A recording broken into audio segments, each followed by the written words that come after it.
In this video, we're going to learn how to calculate the volume of a solid created by rotating a region between either a curve and an axis or between two curves about an axis by 360 degrees. We'll learn how to find these volumes using calculus methods called the disk and washer methods. And it's therefore important that you're confident in applying the various methods for integrating polynomial functions before accessing this video.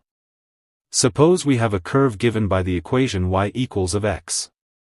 Now, imagine that we rotate the part of the curve between the vertical lines x equals and x equals about the x-axis by 360 degrees.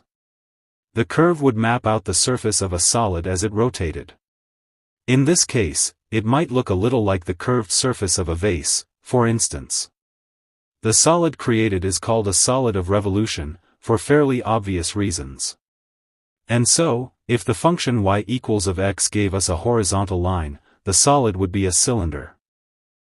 If the function gave us a semicircle, then the solid would be a sphere. Now, we know how to find the volumes of these three-dimensional shapes. But how do we calculate the volume of any solid of revolution? We could estimate the volume by splitting the region up in two cylinders or disks. This is a little bit like a three-dimensional version of finding a right-Riemann sum. We could, for example, split the region into four subintervals and find the volume of each cylinder created. And, of course, the formula we'd use here is the formula for the volume of a cylinder. It's the area of its cross-section multiplied by its perpendicular length.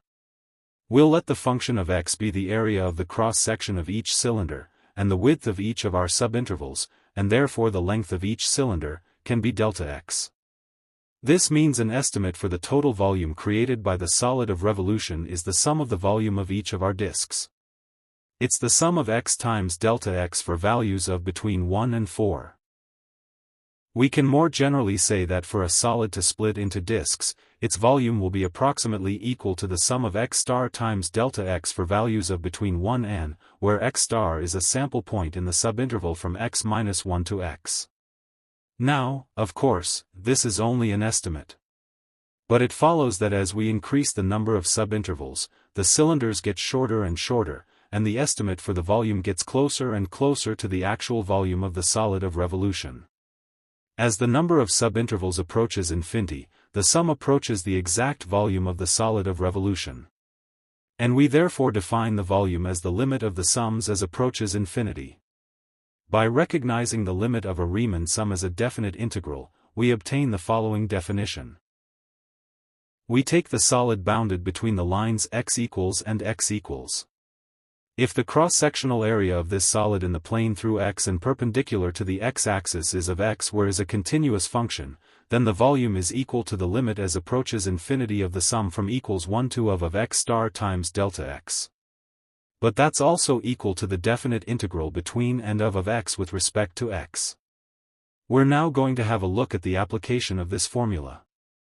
Consider the region bounded by the curves y equals x plus 4, y equals 0, x equals 0, and x equals 3. Determine the volume of the solid of revolution created by rotating this region about the x-axis. Remember, to find the volume of a solid of revolution for a region rotated about the x-axis, we use the following definition.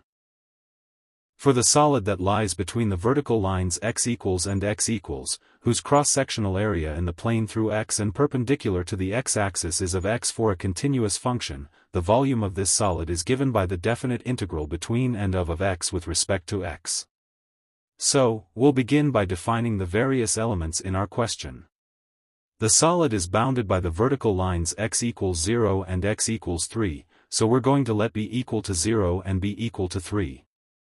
The region is also bounded by the curves y equals x plus 4 and y equals 0.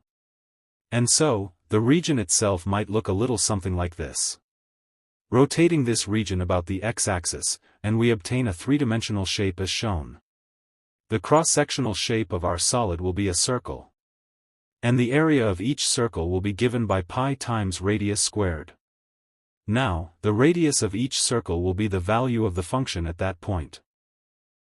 And so, the function for its area, of x, is pi times x plus 4 all squared. Our volume is therefore equal to the definite integral between 0 and 3 of pi times x plus 4 all squared with respect to x. Since pi is a constant, we can take this outside of our integral and rewrite the volume as pi times the definite integral between 0 and 3 of x plus 4 all squared dx. Now, we have two choices here. We could use integration by substitution, or we could distribute the parentheses to evaluate our definite integral. Let's use integration by substitution. We let b equal to x plus 4. That's the inner part of our composite function. Differentiating with respect to x, and we simply get 1.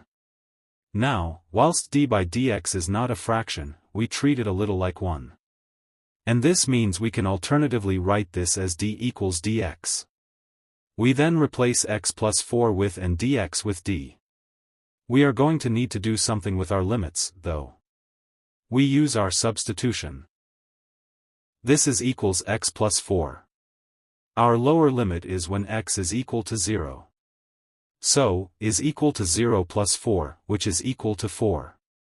Our upper limit is when x is equal to 3.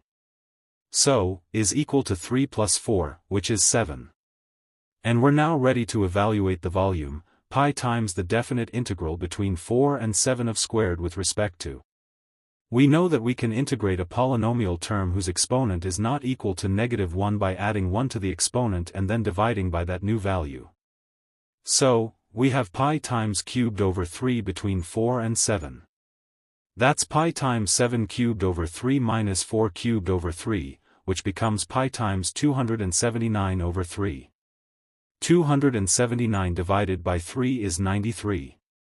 And so, we find the volume obtained when we rotate our region about the x-axis to be 93 pi cubic units.